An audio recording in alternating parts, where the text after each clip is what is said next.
দুটো বিনা পয়সার ওষুধ খেলে ডাক্তারের কাছে যেতে হয় না, বলবো? বলুন একসঙ্গে তাহলে।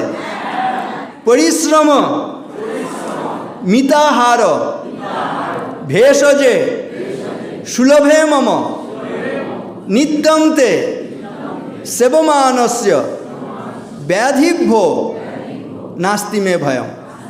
পরিশ্রম এক নম্বর হচ্ছে ব্যায়াম করতে হবে, ওয়াকিং করতে হবে যার যেটা সম্ভব। আর মিতাহার মানে পরিমাণ মতন খাবো।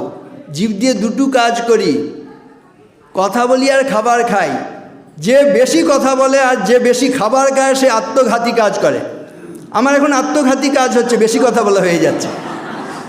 ভগবান সৃষ্টির সময় বলে দিয়েছেন, দুটো চোখ দিয়েছেন, দুটো কান দিয়েছেন, শোনো বেশি দেখো বেশি, একটাই মুখ দিয়েছেন, বলছে খাও কম কথা বলো কম। ভালো থাকবেন।